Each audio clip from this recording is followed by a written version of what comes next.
Já se encontra no país a equipa técnica da empresa sul-africana para resolver os problemas que se prendem com a base de dados da Comissão Eleitoral Nacional. O anúncio foi feito pelo presidente desta instituição na cerimónia de tomada de posse dos novos membros da CEN, que teve lugar esta manhã no Palácio dos Congressos.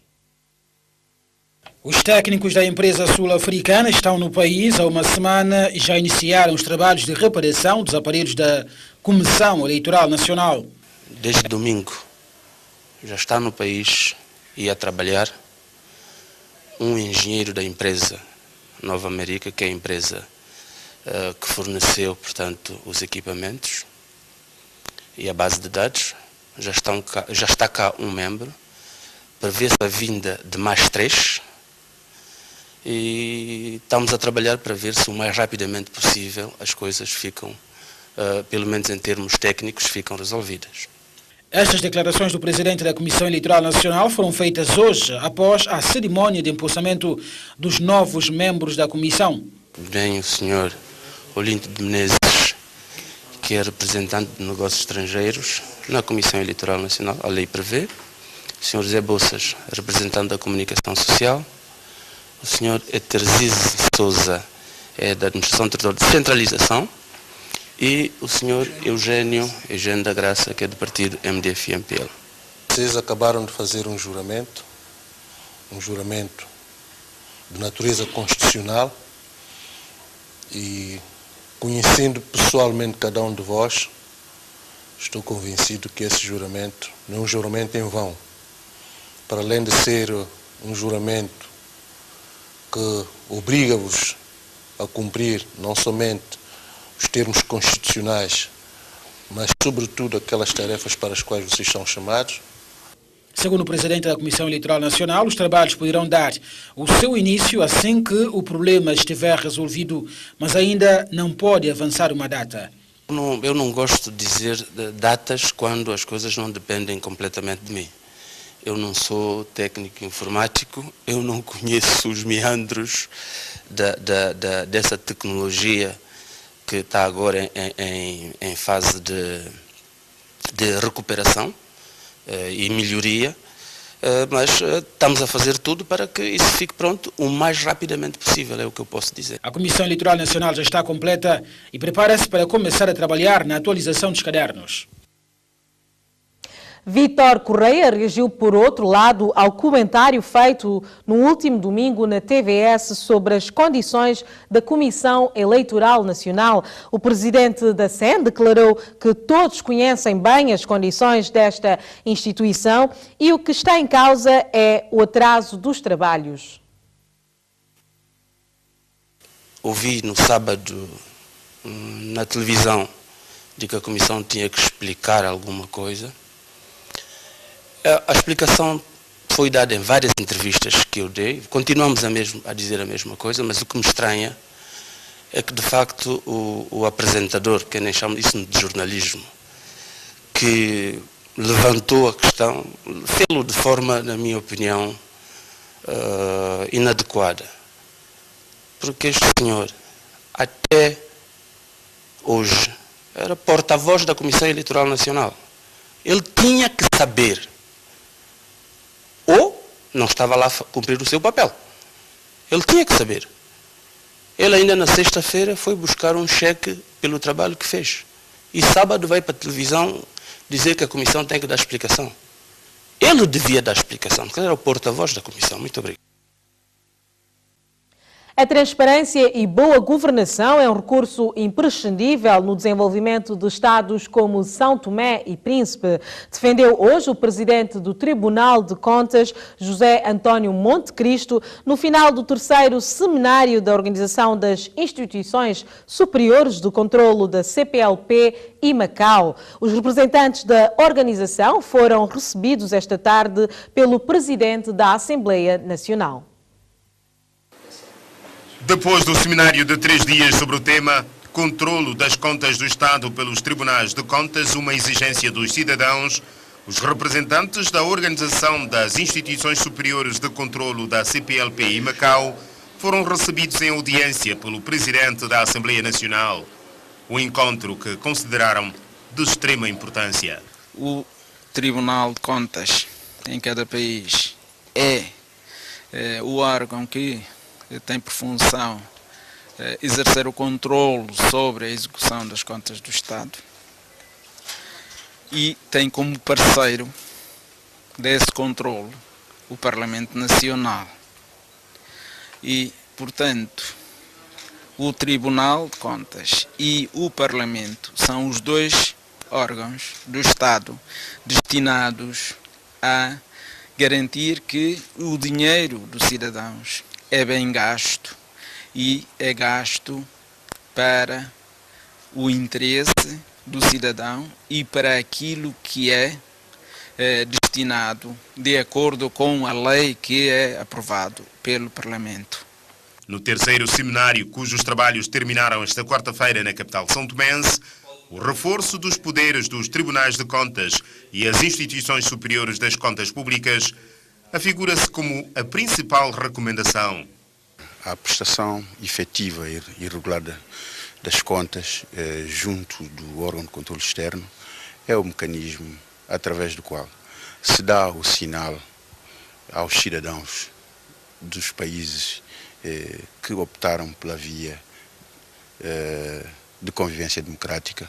Portanto, é o mecanismo através do qual se dá sinais a estes cidadãos de que o Estado é a pessoa de bem, de que a aplicação dos recursos é feita efetivamente para os fins da coletividade. Dotar os tribunais de contas de instrumentos legislativos capazes de efetivar esse controlo é a única via a seguir, defendeu o presidente do Tribunal de Contas de São Tomé e Príncipe. Não temos petróleo, se calhar, não temos ouro.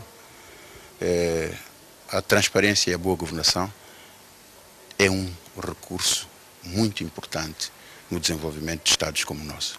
Depois do encontro de São Tomé, o passo seguinte será a realização da 8ª Assembleia da organização, que deverá ocorrer em Macau, em data a se fixar. A primeira Conta Geral do Estado será apresentada amanhã pelo Governo ao Tribunal de Contas. Um exercício que acontece 20 anos depois na história de São Tomé e Príncipe. O fato já mereceu uma reação do presidente do Tribunal de Contas, José António Monte Cristo. Desde logo, considero que se trata de uma viragem na vida da administração do Estado de São Tomé. É certo que o facto de termos a conta não significa tudo. Vamos ver a qualidade da conta, vamos ver o seu conteúdo, o que é que está lá dentro.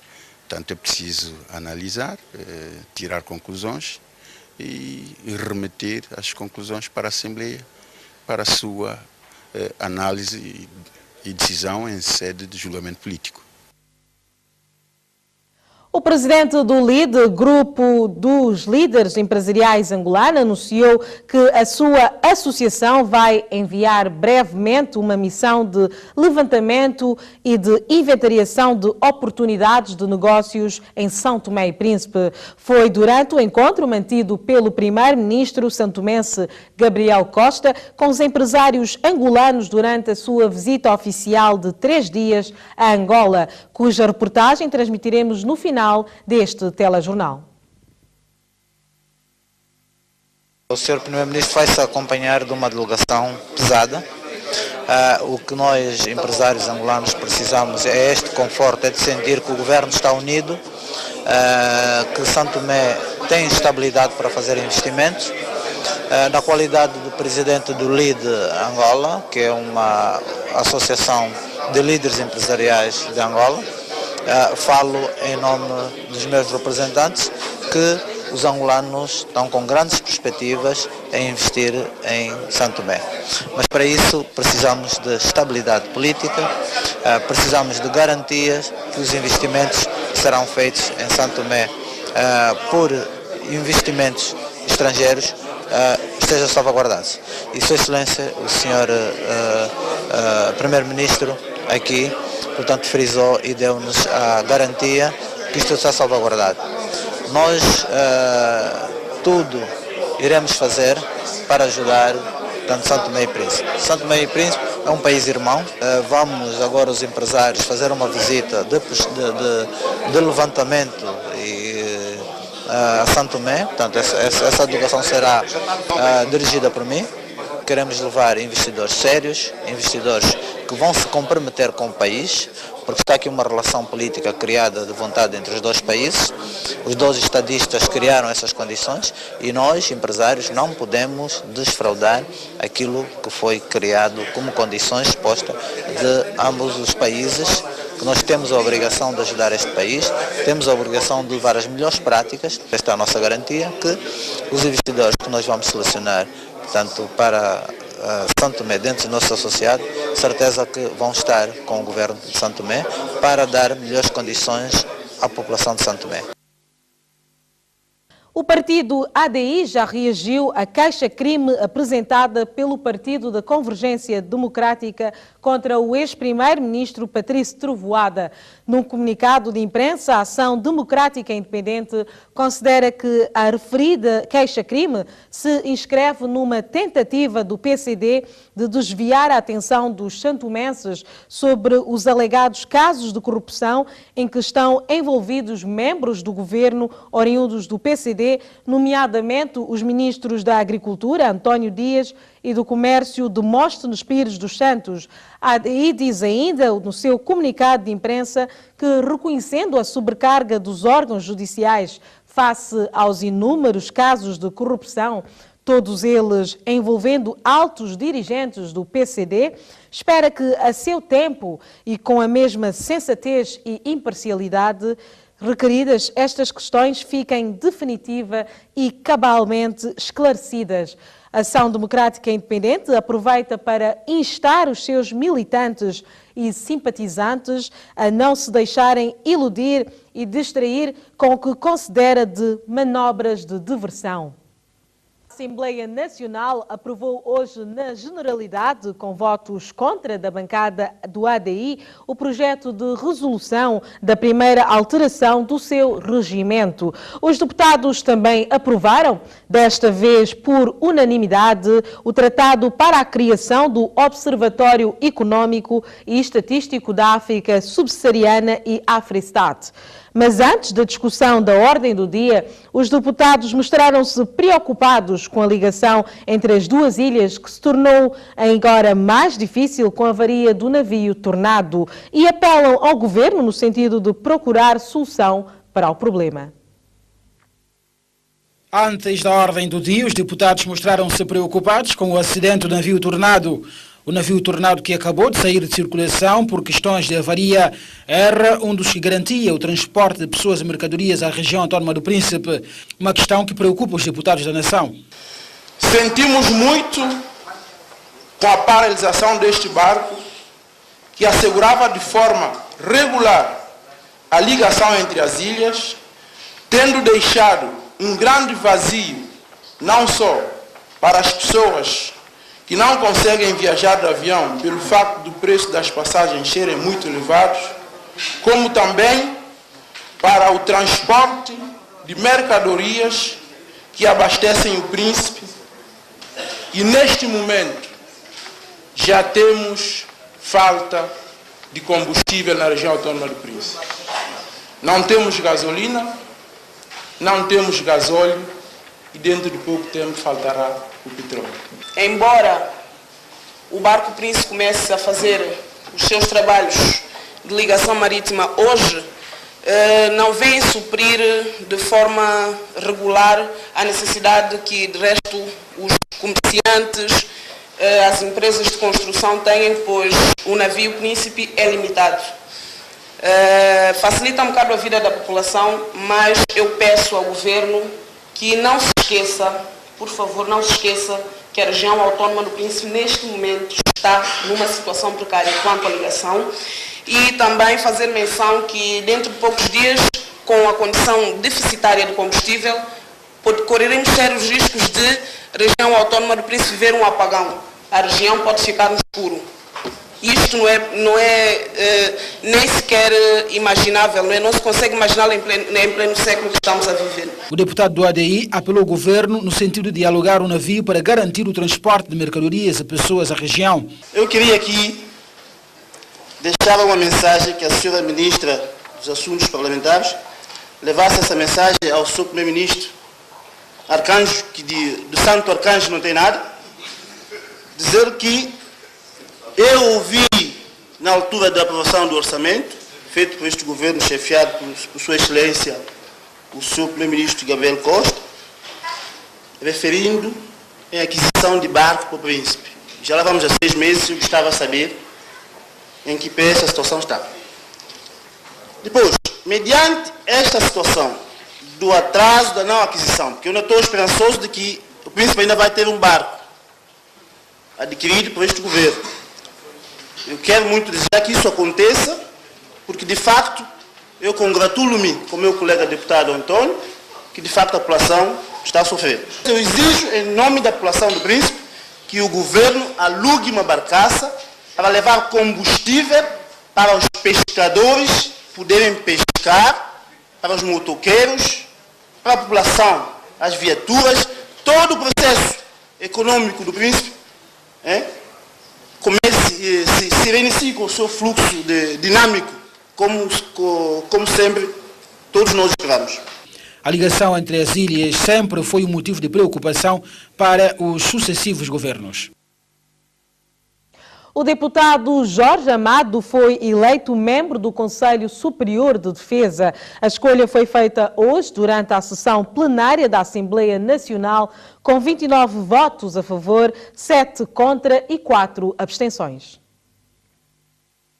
Gostaria aqui de agradecer a todos as senhoras e senhores deputados que votaram em mim para ocupar esta nobre função de representar a Assembleia Nacional no Conselho Superior de Defesa, embora não sendo uma função remunerada, mas eu acho que vale a pena, porque qualquer trabalho que seja representar a nação vale a pena, quer seja remunerada, quer não.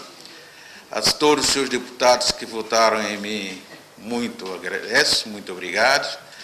Aos que não votaram também, agradeço na mesma. O resultado do voto fala por si. 29 votos a favor, significa dizer que também no ADI tenho algum amigo. E por essa razão, como eu sempre disse, tenho amigos em toda parte, também inclusive no ADI. Por isso, muito obrigado a todos. Ainda no plenário de hoje, os deputados aprovaram a proposta de resolução que autoriza o Presidente da República a ausentar-se do território nacional em missão oficial com destino a Cuba no dia 14 de junho e aos Camarões para o dia 23 do mesmo mês. Os secretários regionais dos Assuntos Económicos e das Infraestruturas, Recursos Naturais e Meio Ambiente do Príncipe foram esta semana interpelados na Assembleia Regional. Os deputados regionais quiseram obter de Silvino Palmer e de António Raposo explicações sobre vários problemas levantados pelas populações da ilha inerentes aos setores que dirigem. Tratou-se de uma iniciativa dos deputados regionais que, com esta sessão plenária, quiseram interpelar os 2 membros do Executivo de José Cassandra, Silvino Palmer e António Raposo, respectivamente secretários dos Assuntos Económicos e das Infraestruturas, Recursos Naturais e Meio Ambiente, foram confrontados com questões que espelham preocupações da população da ilha relativamente a estes 2 setores. Nós, enquanto deputados, queremos saber do Governo para quando que o Governo pretende acabar com essas obras e que as pessoas do outro lado possam realojar, porque entendemos que já é o tempo concernente a essa obra e também concernente à obra das casas sociais para os mais velhos. Já que está em curso o projeto de pista do aeroporto, e em que pé e se já pensaram em que pé está o realojamento das pessoas, porque eles encontram muito aflito sobre essa situação, não sabem onde ficar. Como é que vai os procedimentos de drenagem à zona de Lentapiá, posteriormente, Mestre Figueiredo? Preocupações que encontraram resposta de Silvino Palmer e de António Raposo. As casas sociais de fica até na atrás do estádio, do prédio. Naturalmente, essas casas já deviam ter sido concluídas há mais de um ano, senhores deputados. Nós, neste momento, consideramos que a empresa está em incumprimento. A empresa está em incumprimento e as sanções, e neste mesmo contrato, prevê sanções para a empresa, neste caso, o consórcio, que não cumpriu até a data presente a construção das casas sociais. A questão do realojamento é uma questão que nós, enquanto governo, apenas não temos tanta responsabilidade quanto possa pensar. É que, repara, quem vai fazer o realojamento, proceder à construção das casas para realojamento, é a HBD, conjuntamente com a empresa que eles vierem a identificar. Eles é que vão investir o seu dinheiro, e nós apenas, já o fizemos, é afetar o espaço físico para a construção dessas mesmas casas. Os deputados da Assembleia Regional do Príncipe, numa interpelação aos secretários dos Assuntos Económicos e das Infraestruturas, Recursos Naturais e Meio Ambiente, respectivamente, Silvino Palmer e António Raposo. Celebra-se hoje em todo o mundo o Dia Mundial contra o Trabalho Infantil. Em São Tomé e Príncipe, a realização de uma palestra sobre o trabalho infantil marcou o dia. Para este ano, o lema escolhido foi não ao envolvimento das crianças no trabalho doméstico perigoso. Estima-se que mais de 215 milhões de crianças trabalham no mundo e a metade dessas crianças confronta-se com as piores formas de trabalho infantil e 15,5 milhões estão envolvidas em trabalhos domésticos. Cifras preocupantes neste dia em que se assinala o Dia Mundial contra o Trabalho Infantil sob o lema Não ao Trabalho Infantil no Trabalho Doméstico. Neste Dia Mundial contra o Trabalho Infantil, lançamos um apelo à comunidade internacional para que medidas urgentes sejam tomadas em todo o mundo para acabar com o trabalho infantil no trabalho doméstico. Em particular, instamos os Estados-membros da OIT a ratificar as convenções da OIT sobre o trabalho infantil e o trabalho doméstico. Faz apenas 2 anos que a OIT adotou 2 novos instrumentos, a Convenção número 189 e a Recomendação número 201, nas quais se faz fincapé em que os trabalhadores domésticos têm os mesmos direitos a um trabalho digno que outros trabalhadores. A Convenção número 189 enuncia igualmente que a idade mínima para os trabalhadores domésticos deve ser compatível com o disposto nas convenções da OIT relativas ao trabalho infantil. Nelas está estabelecido que as crianças com idade inferior à idade mínima de admissão ao emprego não devem trabalhar e que os jovens e as jovens que atingiram a idade mínima deveriam trabalhar em condições seguras. O ministro da Saúde e dos Assuntos Sociais, que presidiu a cerimônia de abertura desta palestra, disse que a problemática do trabalho infantil tem sido um objeto de discussão e de análise porque se reveste de grande importância para o governo. A problemática do trabalho infantil, que tem sido objeto de discussão e análise, reveste-se de capital importância para o governo de São Tomé e Príncipe.